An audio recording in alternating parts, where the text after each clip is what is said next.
주식 투자의 시원한 한방, 장외 홈런처럼 쭉 터진 수익률을 위한 주식쇼 스트라이크. 안녕하세요, 최리나입니다. 코스피가 오늘 정말 많이 올랐죠? 종가 기준 약간 막판에는 좀 내리긴 했지만 1880선까지 회복을 시켰습니다. 앞서 3일 연속 올랐기 때문에 오늘은 숨고르게 하지 않을까 예상을 했었어서 오히려 오늘의 큰 폭 상승이 더 반가우셨을지 모르겠는데요. 외국인들의 수급도 선물까지 포함해서 매우 긍정적이다라는 전문가들 분석도 많았던 날입니다. 하지만 이럴 때일수록 뒤돌아보는 꼼꼼한 전략이 필요할 것 같은데요. 당장 내일장 어떻게 하면 좋을지 저희 주식쇼 스트라이크에서 해답을 준비했습니다.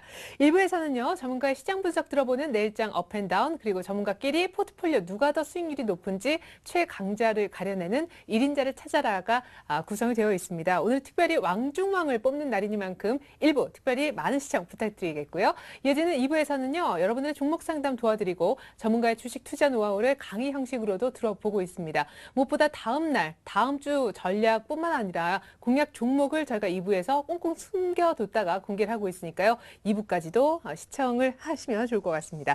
자, 주식쇼 스트라이크 왕중왕을 뽑는 날인데요. 본격적으로 출발을 한번 해보겠습니다. 화요일 여러분의 멘토님이시죠. 오늘은 고정현 그리고 김준 전문가님과 함께하겠습니다. 안녕하세요. 안녕하십니까. 반갑습니다. 네. 자, 오늘 두 분과 함께 할 텐데요. 두 분에 대해서 아직도 잘 모르시나요? 두 분의 프로필 준비했습니다. 화면 함께 보시죠. 꾸준함과 안정성을 추구하는 투자, 저위험 고수익의 매매, 원칙과 기준을 갖고 선택과 집중을 통한 실전 대응을 펼친다. 고종현 전문가의 멘토링 곧 공개됩니다. 주식시장의 마이스트로, 수익 보증수표, 단기 수익 매매 주도주 잡기, 수급 동향 분석 및 단기 저점 공략, 분할 매수, 분할 매도를 원칙으로 대응한다. 김준 전문가의 멘토링 지금 공개됩니다. 네, 이렇게 훌륭하신 멘토님을 오늘 모셔봤습니다. 먼저 시장에 대한 얘기부터 좀 해볼 텐데요. 내일장 업앤다운으로 일부 출발을 하겠습니다. 자, 오늘 외국인들이 정말 많이 샀기 때문에 코스피가 의외의 타이밍에서 또 많이 오를 수가 있었다라는 얘기들을 하시던데 선물을 8,000기약 가까이 샀습니다. 당중엔 더 샀었고요. 예전에 얼마 안 됐었죠. 한 달이요, 2달 전이었던 거. 하루 만에 16,000계약을 팔았었는데 그렇죠. 그 팔아놨던 물량이 이제 거의 다 정상화됐다라는 얘기도 하시더라고요. 맞습니까? 글쎄요, 정상화됐다라고 하기는 아직 좀 이른 것 같고요. 예. 사실상 오늘 뭐 에리나 씨도 말씀하셨듯이 좀 숨고르기를 줄 수 있는 날인데도 불구하고 상당히 좀 큰 상승이 들어왔죠. 근데 우리가 이제 그 지난주 수요일을 기점으로 해서 시장이 오르고 있는데 수급 동향에 대한 부분들을 좀 체크를 하다 보면 아무래도 어제까지 이제 1850포인트를 확인하는 시점까지 외국인들이 현물을 상당히 좀 많이 샀습니다. 근데 지난 이제 그 6월 만기 때도 매도 누적분을 이제 청산하지 않은 상태에서 롤오버된 이제 누적 매도분이 있었기 때문에 네. 아무래도 그 부분이 언제 터질까라는 포커스를 좀 맞추고 있는 시점상에서 오늘 이제 선물 계약이 상당히 좀 많이 유입이 되면서 어떻게 보면 이전에 누적돼 있는 매도분에 대한 청산 계약이라고 좀 보시면 될 것 같습니다. 네. 그래서 오늘 예상외 이제 시장 상승이 상당히 좀 강하게 들어왔는데요. 아직도 이제 선물 매도분은 외국인 같은 경우는 누적 매도를 아직까지도 좀 나타내고 있기 때문에 이후에도 어떻게 보면 시장이 밑으로 하방 압력이 단기적으로 좀 나온다라고 했을 때 추가적으로 남은 누적분을 좀 청산할 수 있는 그런 지금 수급 상태로 좀 지니고 있거든요. 그래서 어느 정도 오늘 기본적인 내용이라고 한다면 FOMC나 ECB 유럽 중앙은행에서의 통화정책 회의에 좀 초점을 맞추고 있는 시점이기는 하지만 실제로 이제 내일장을 조금 잠시 후에 이제 말씀을 드리겠지만 오늘까지 어느 정도 과열된 모습들이 좀 나왔었습니다. 그러니까 외국인 선물 매수를 통해서 단기적으로 이격도 상당히 좀 많이 벌어진 상태이고요. 아무래도 이제 숨고르기가 좀 필요한 시점이다라는 관점이기는 한데 이후 이제 큰 틀에서 보게 되면 앞에서 말씀드린 것처럼 수급 변화에 대한 부분들에 포커스를 맞춘다라고 했을 때 당분간은 이제 추가 상승에 초점을 좀 맞추시고 시장 관점을 좀 가지고 가시면 될 것 같습니다. 네, 좋습니다. 자, 1900 부근까지 왔었고요. 장중에는 정말 4포인트 정도밖에 1900과 차이가 나지 않았었습니다. 여기서 레벨업을 한번 해주면 좋을 텐데 언제나 이제 시장의 방향성이 아직 안 나왔다. 변동성을 얘기를 하셨잖아요. 뭐 약 올리는 시장 지난주에 그런 얘기도 하셨던 기억이 나고 오늘 급등했잖아요. 분석 부탁드릴게요.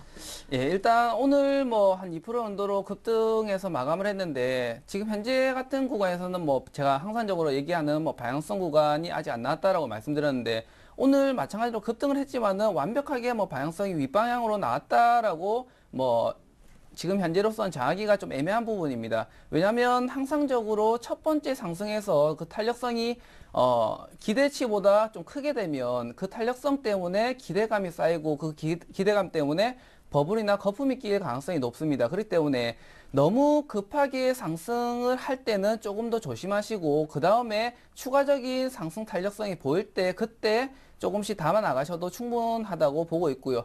그리고 지금 오늘 뭐 하루 정도 급등을 했지만은 이미 그 앞전에 내려온 종목이나 뭐 매도 물량이 많기 때문에 그에 대해서 완전하게 해소가 되고 올라갔다라고 보기는 조금 어렵습니다. 그렇기 때문에 대신에 위쪽으로도 아직 여유가 할 때가 남아있기 때문에 위쪽으로 한 번 더 튀었다가 승고를 나와서 재차 2차 파동을 주는지 그 부분에 대해서만 좀 체크를 하시면 될 것 같습니다. 네, 위쪽으로 또 얼마나 보시는지 그 위쪽이 또 내일 펼쳐질 수 있는 그런 타이밍이다라고 보시는지 궁금합니다. 당장 내일장 전망에 대해서 좀 여쭙겠는데요. 먼저 고종현 전문가님, 내일장은 예. 상승일까요? 아니면 하락일까요? 그러니까 앞에서 이제 말씀드렸듯이요. 내일장만 본다라고 한다면 하락입니다.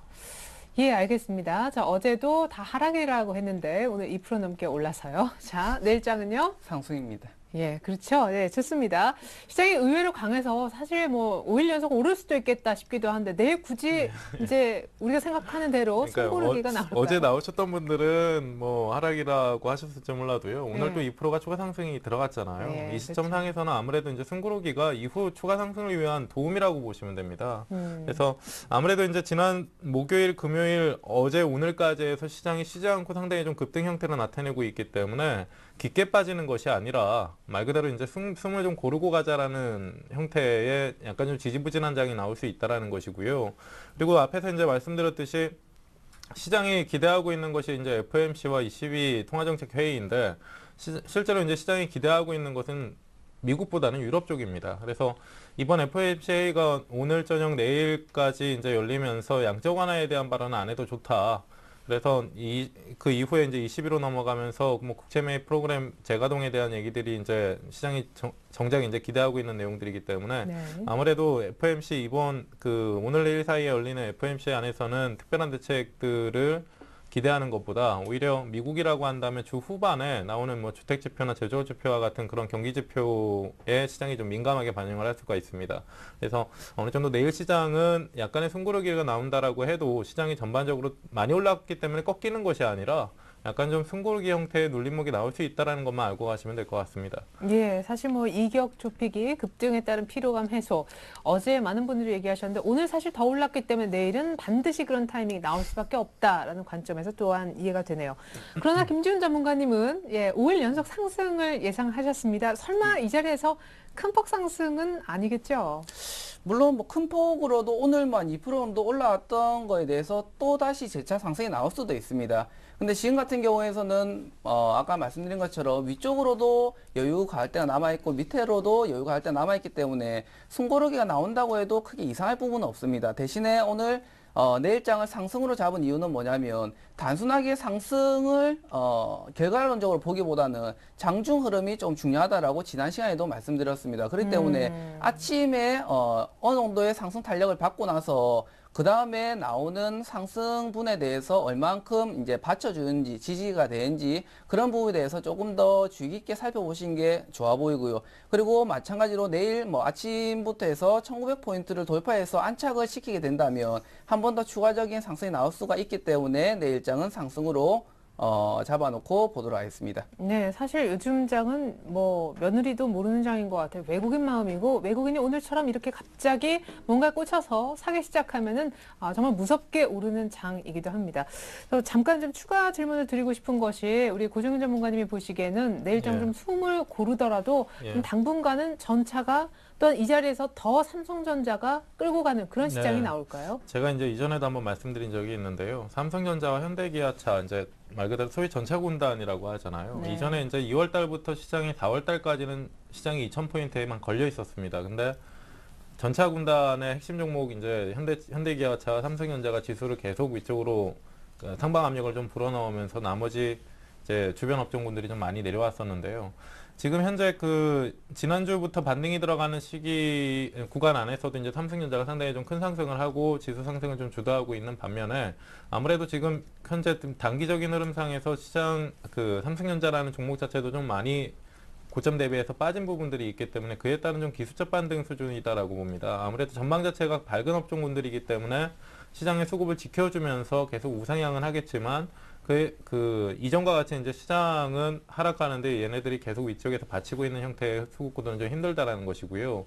그 가장 큰 이유는 아무래도 이제 삼성전자와 현대기아차와는 다르게 이제 주변 업종군들의 가격 메리트가 너무 심각하게 좀 많이 부각이 될 수 있는 시점이다라는 것이기 네. 때문에 아무래도 그들 업종의 매기가 좀 순환매적으로 좀 돌 가능성이 높다라고 봅니다. 지금 희망사항이 아니라 진짜 예. 그렇게 될. 네. 예. 아니, 왜냐면 화학주가 뭐 여기에서도 얘기가 나왔지만 뭐 다음에 차기 주도주다 했지만 사실상 지금까지만 놓고 보면은 전차군단이 심하게 네. 갔잖아요. 그거 이렇게 이해를 하시면 돼요. 오늘까지도 화학주들은 사실상 크게 오르지는 못했습니다. 근데 그러니까요.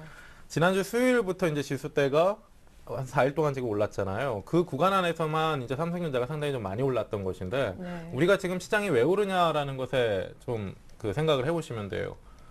미국하고 유럽 모멘텀이라는 거잖아요. 네. 근데 화학업종은 대표적으로 어떤 모멘텀을 받습니까? 중국이죠. 중국이잖아요. 네. 근데 중국 같은 경우도 오늘 상해종합지수가 신저점이 나왔단 말이에요. 2,100을 딱 근데 찍더라고요. 이런 부분들은 누구도 의심을 하지 않는 것이 미국과 유럽이 괜찮아지면 중국은 좋아지겠죠. 예, 당연시 좋아진다라는 예. 것이잖아요. 서로 뭐 수출하고 그래서 수입하니까. 이후에 예. 약간 좀 거시적인 흐름들을 좀 본다라고 했을 때, 뭐, 뭡니까.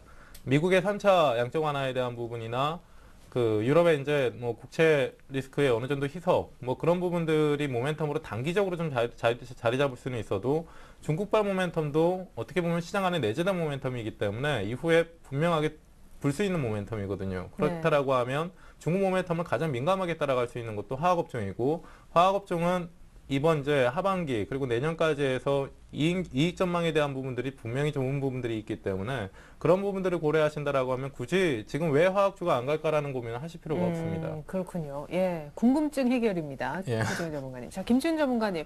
사실 한때는 또 이렇게 시장에 안 가니까 뭐 방어주다, 개별주다, 작은 종목이 낫다 뭐 그랬는데 지금은 대형주로 소위 말하는 단타치기에 딱 좋은 뭐 오늘은 이만큼 올라와서 잘 모르겠습니다만은 앞으로는 어떤 쪽이 좀 유망할까요? 일단 뭐 전차 같은 경우는 예전에 제가 이제 종목을 뭐 자동차 부품주 한번 들고 와서 설명드린 적이 있는데 지금 같은 경우에서는 뭐 주도했던 종목이 순환되는 과정이라 보시면 되고요.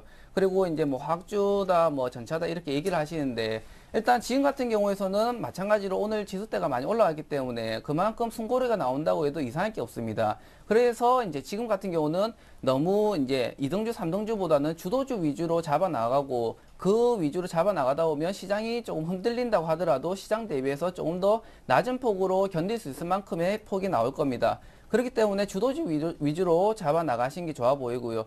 그리고 지금 현재 대형주 위주로 지금 아마도 눈을 좀 많이 돌리실 건데 대형주를 단타를 친다라기보다는 조금 기간을 짧게 본다라는 게 조금 더 맞아 보입니다. 그게 뭐냐면 단타라는 개념은 어차피 뭐 하루 이틀 정도에서 짧게 치고 나오는 건데 대형주 같은 경우는 한번 잘못돼서 밑으로 내려오게 되게 되면 그 움직이는 변동성 자체가 굉장히 좀 무겁기 때문에 지수대가 다시 한번 조정을 받게 되면 또 한번 기간이라는 불확실성에 대해서 위험을 따를 수가 있습니다. 그렇기 때문에 뭐 어느 정도 기간을 두고 조금 들고 가실 분들은 밑으로 이제 분할매수 접근으로 해 나가신 게 좋고요. 그리고 지금 지수대가 좀 올라와서 우리가 이제 또 다시 이제 시장이 오를까 말까 주목을 받고 있는데 시장에서는 항상적으로 두 번째 파동에서 잡아 나가신 게 굉장히 안전합니다.